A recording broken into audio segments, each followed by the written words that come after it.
अनर्थ हो गया, घोर अनर्थ। लगता है आज फिर कोई इस काली पहाड़ी की गुफा में गया है। चलो चलो देखो चलकर कौन है। कुछ गांव वाले भागकर काली पहाड़ी के ऊपर पहुंचे और वहां अंदर उन्होंने जो देखा तो सबके पैरों तले जमीन खिसक गई। अरे ये लड़का कौन है? उठाओ इसे और जल्दी बाहर ले चलो।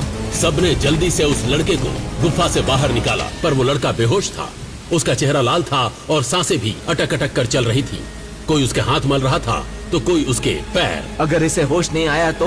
नहीं आया तो समझ जाएंगे कि गुफा के श्राप ने एक और मासूम को निगल लिया। पता नहीं कब तक ब्रह्मपुरी के लोगों को इस श्राप से मुक्ति मिलेगी। न जाने कब तक हम ऐसे ही मासूम बच्चों की बलि देते रहेंगे। सब आपस में बातें कर ही रहे थे कि तभी उस लड़के के शरीर में हल्की हलचल शुरू हो गई। ये देखकर सब पीछे हट गए और धीरे धीरे उसे होश आ गया और उसने जब अपनी आंखें खोली, ये मैं कहाँ हूँ? हर कोई उसे बड़े गौर से देख रहा था। तभी पीछे से आवाज आई, विद्युत, कहाँ चला गया था तू? सारा दिन ये बूढ़ी औरत क्या सिर्फ तेरे पीछे पीछे घुमा करे? तुझे तो अपनी दादी की थोड़ी भी फिक्र नहीं है। जब जहाँ मन आता है मुंह उठा के चल देता है। आज तू घर चल, आज तुझे अच्छा सबक सिखाऊंगी। और इतना कहकर दादी विद्युत का हाथ पकड़कर घसीटते हुए वहाँ से लेकर चली गई। आसपास खड़े लोग ये सब होते हुए देख रहे थे। बड़ी अजीब औरत थी। बेचारा उसका पोता अभी अभी मौत के मुंह से बाहर आया है और उसका हालचाल पूछना तो दूर, वो तो उसे घसीटते हुए यहाँ से ले गई। अरे छोड़ो बहन, हमें क्या, बस वो बच्चा ठीक है। दादी मेरा हाथ छोड़ो, मुझे दर्द हो रहा है। इस बार माफ कर दो, आगे से बिना बताए कहीं नहीं जाऊंगा। इतना कहते कहते विद्युत दादी के साथ एक झोपड़ी में आ गया। दादी ने उसका हाथ छोड़ा और उसके माथे को चूमते हुए कहा, विद्युत, तू कब बड़ा होगा? क्यों नहीं समझता कि तेरे सिवा इस दुनिया में मेरा कोई नहीं? अगर तुझे कुछ हो गया तो बता मुझे, क्या करने गया था तू उस शापित गुफा में? वो तो भला हो उन लोगों का जिन्होंने वक्त पर पहुंचकर तुझे बचा लिया। पर दादी, देख, पर मुझे कुछ नहीं पता, पर तू आज मेरे सर की कसम खा कि आज के बाद तू उस गुफा के आसपास भी नहीं जाएगा। दादी मैं आपकी हर बात मान लूंगा, पर मुझे आप पहले ये तो बताओ कि उस गुफा में ऐसा क्या है जो सारा गांव वहाँ जाने से डरता है? जुबान तो बिल्कुल माँ पर गई है। देखो कैसे कैंची की तरह चल रही है। इतना कहकर दादी तो वहाँ से चली गई, पर विद्युत के मन में अब अनगिनत सवाल थे जिसका जवाब सिर्फ उस गुफा में था। आखिर क्या था उस गुफा में ऐसा, और अगर उसके अंदर जाने के बाद कोई जिंदा वापस नहीं आता तो विद्युत कैसे आ गया? आखिर क्या राज है इन सब के पीछे? जानने के लिए चलते हैं इस कहानी में आगे। अरे देखो, अब घोड़ों की रेस में गधे भी दौड़ने आए हैं। अंदर किसने आने दिया इसे? इसके पास तो कपड़े भी नहीं है। यहाँ हमारे बीच आकर इसने हमारा ही अपमान किया है। बहुत बोल लिया आपने राजकुमारी। मेरे पास आप जैसे अच्छे कपड़े भले ही ना हो, पर हौसला और इस मुकाबले को जीतने का जज्बा पूरा है। बस बस, अब ये प्रवचन अपनी उस गुफा में जाकर देना। वो रहा दरवाजा, जिन पैरों से आए थे उनसे ही वापस हो जाओ, इससे पहले कि मेरा दिमाग खराब हो। क्या राजघरानों में इतने भी संस्कार नहीं दिए जाते कि तमीज से बात कैसे करते हैं? आपको वो भी नहीं पता? कोई बात नहीं राजकुमारी ऐश्वर्या, आप मेरे साथ चलो। मेरी दादी आपको बहुत अच्छे संस्कार भी सिखा देंगी और कैसे बात करते हैं वो भी सिखा देंगी। विद्युत की इस बात पर ऐश्वर्या पूरी तरीके से चिढ़ गई थी और उसके आसपास के लोग भी विद्युत की इस बात को सुनकर हंसने लगे। तभी ऐश्वर्या की आंखों में साफ नजर आ रहा था कि वो कितने गुस्से में। मैं राजकुमारी ऐश्वर्या आज ये ऐलान करती हूँ कि मैं खुद तुम्हें इस मुकाबले में हराऊंगी, और अगर मैं ऐसा नहीं कर पाई तो मैं अपनी शक्तियाँ, अपना राज्य सब कुछ छोड़कर ब्रह्मपुरी से हमेशा के लिए चली जाऊंगी। ऐश्वर्या के इस ऐलान ने हर किसी को हिलाकर रख दिया था, क्योंकि ऐश्वर्या कोई मामूली हस्ती नहीं थी। वो युद्ध कला में निपुण और बेहद सुंदर और सबसे ताकतवर थी। उसकी तरफ देखने भर के लिए भी लोगों को लाइन लगानी पड़ती थी, पर आज उसके इस ऐलान से हर किसी का चेहरा उतर गया था। पर विद्युत कहाँ रुकने वाला? उसने भी मजाक में कहा, फिर ठीक है, ऐसे मुकाबले करने की अब मुझे आदत हो गई है और मैं डरता भी नहीं। और वैसे भी एक लड़की से मुकाबला करना तो मेरे लिए और आसान होगा। विद्युत की इन बातों में भले ही ऐश्वर्या के लिए कोई नफरत नहीं छिपी थी, लेकिन उसकी बातों से ऐश्वर्या को बहुत बुरा लग रहा था। दरअसल ये जिस मुकाबले की बात हो रही है वो मुकाबला अपनी शक्ति को परखने के लिए ब्रह्मपुरी राज्य की सबसे बड़ी होने वाली प्रतियोगिता थी, जहां जीतने वाला योद्धा बनता था राज्य का रक्षक और उसे उपहार में मिलता था अपने पूर्वजों की रहस्यमयी गुफा में जाने का मौका और कई अलौकिक शक्तियां। अब गुफाओं से विद्युत का नाता तो बहुत पुराना है, लेकिन अब जिस गुफा की बात यहाँ हो रही है वो कोई आम गुफा नहीं, बल्कि एक ऐसी गुफा थी जहाँ जाने का सपना ब्रह्मपुरी का हर योद्धा देखता है। अब आगे विद्युत गुफा में जा पाएगा या नहीं ये तो वक्त ही बताएगा। राजकुमारी गुस्से में वहाँ से चली गई।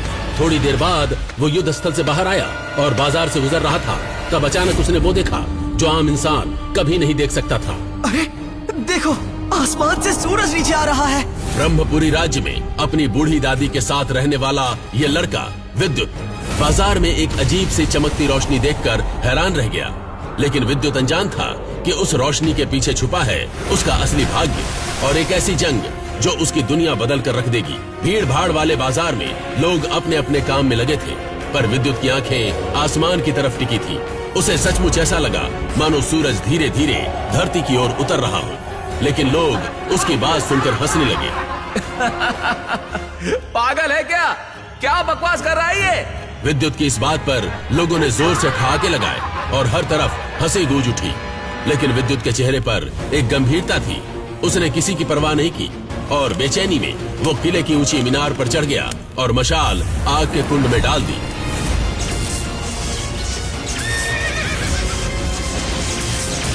ये देखकर राज्य का रक्षक ऋत्विक वेदा हवा में उड़ते हुए वहां पहुंचा और तभी आसमान में दिखा वो जलता हुआ सूरज जैसा गोला, जो असल में था राज्य का सबसे बूढ़ा और शक्तिशाली योद्धा सिल्वर थामा। ऋत्विक वेदा तुरंत हवा में उड़कर उस जलते गोले को रोकने पहुंचा, जिससे दोनों वीर आमने सामने आ गए। ऋत्विक वेदा ने उसे बचाया और पूछा कि उसके साथ क्या हुआ, तो योद्धा सिल्वर थामा बोला, एक रहस्यमय योद्धा मुझसे मेरा अग्नि ग्रंथ छीनना चाहती थी, पर मैं ये ग्रंथ इसके सच्चे वारिस को ही दूंगा।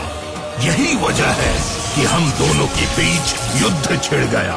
तभी अचानक थामा का पीछा करती रहस्यमय योद्धा ने उस पर तीर से वार कर दिया और ग्रंथ थामा के हाथ से फिसलकर नीचे गिर गया और भीड़ में अफरा तफरी मच गई। वेदा ने मौका पाते ही ब्रह्मपुरी राज्य का रक्षा कवच एक्टिवेट कर दिया और थामा को साथ लेकर नीचे उतर आए। कुछ ही देर बाद वो दोनों थामा के ग्रंथ को ढूंढने लगे, लेकिन वो उन्हें कहीं नहीं मिला। इस पर थामा बोला, चिंता मत करो वेदा, अगर कोई आम इंसान इस ग्रंथ को छुएगा तो मुझे तुरंत पता चल जाएगा।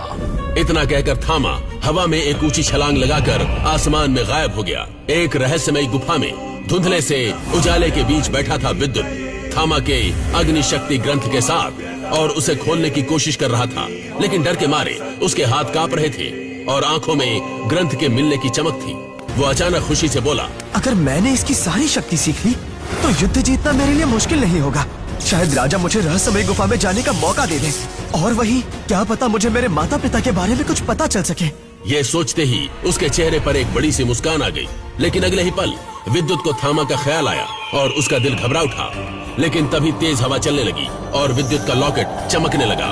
साथ ही अग्नि शक्ति ग्रंथ से तेज रोशनी निकलकर विद्युत के माथे में समा गई, जिससे वो बेहोश हो गया। कुछ देर बाद विद्युत को होश आया तो उसकी दादी उसे उठाते हुए बोली, नालायक, कहाँ गायब था? एक बूढ़े आदमी को तू बेहोश पड़ा मिला। वो बाहर तेरा इंतजार कर रहा है, कहता है तुझे जानता है। दादी के ये कहते ही विद्युत ने उठकर तुरंत अपने कपड़े ठीक किए और झोपड़ी से बाहर निकला।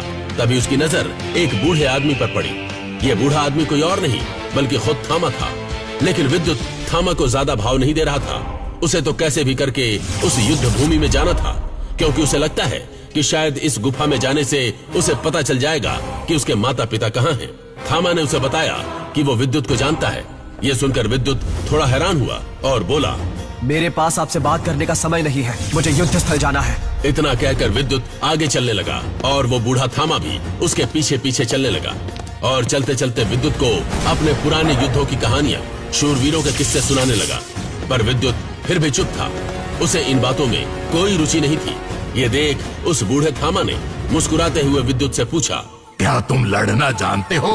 ये सवाल सुनकर विद्युत थोड़ा ठिठक गया। 2 पल सोचा, फिर सीधा जवाब दिया।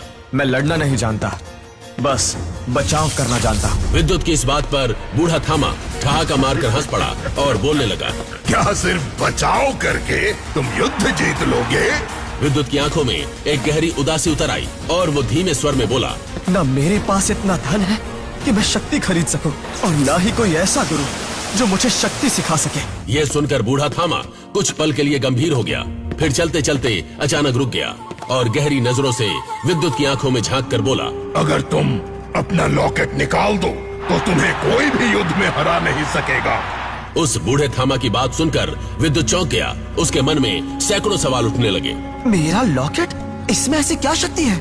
लेकिन तभी शक्ति महल की ओर से घोषणा शुरू हो गई और नगाड़ों की आवाज गूंजने लगी। युद्ध आरंभ होने वाला है, सभी योद्धा अपने स्थान ग्रहण करें। विद्युत का दिल अब तेजी से धड़कने लगा।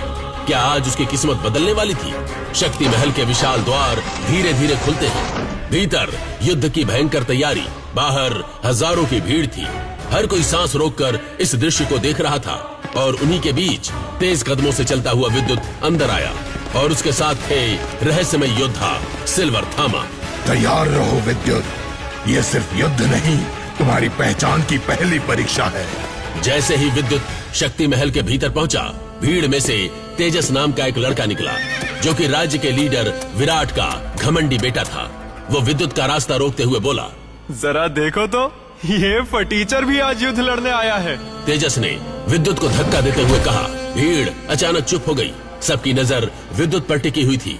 विद्युत ने भी करारा जवाब दिया, कपड़े फटे हैं, हौसले नहीं, संभल कर बात करना सीखो। इस बात से तेजस गुस्से से कांप उठा और फिर दोनों के बीच मुकाबला शुरू हो गया।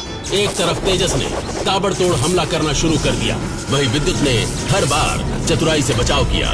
उसे युद्ध की तकनीक नहीं आती थी, लेकिन बचना वो अच्छे से जानता था। फिर अचानक विद्युत ने जमीन पर जोर से पैर पटका, धूल का बवंडर उठा और तेजस कई फीट हवा में उड़कर धड़ाम से दूर जा गिरा। वाह, क्या बात है, वाह वाह। लेकिन लड़ाई अभी खत्म नहीं हुई थी। तेजस तिलमिला उठा। उसने अपनी पूरी शक्ति से एक विशाल आग से भरा शक्ति गोला विद्युत की ओर फेंका। थामा जोर से चिल्लाया, विद्युत, अभी अपना लॉकेट निकालो। लेकिन विद्युत कुछ समझ पाता उससे पहले ही पूरा इलाका राख में बदल गया। हजारों की चीखें गूंजने लगी, पर चमत्कार ये था, धुएं के बीच एक आकृति अभी भी खड़ी थी। जैसे ही धुआं छटा, भीड़ दंग रह गई। विद्युत अब भी वही था, उसकी आंखों में तेज चमक, हाथों में वो जलता हुआ लॉकेट था। वहीं दूर खड़ा वो बूढ़ा थामा अपने मन ही मन में बोला, अगर मैं कहूँ कि ये लॉकेट तुम्हारे असली अतीत से जुड़ा है, तो क्या तुम जानना चाहोगे कि तुम असल में कौन हो? आखिर क्या था उस लॉकेट में और क्या है विद्युत का अतीत? तो असल में कौन है विद्युत और कैसे जानता है थामा उसकी असलियत? क्या नाता है थामा और उसके बीच? और क्या विद्युत तेजस और बाकियों की तरह ही कोई आम योद्धा है या वो कोई और है? क्यों उस दिन गुफा में उसे कुछ नहीं हुआ? और क्या था उस किताब में?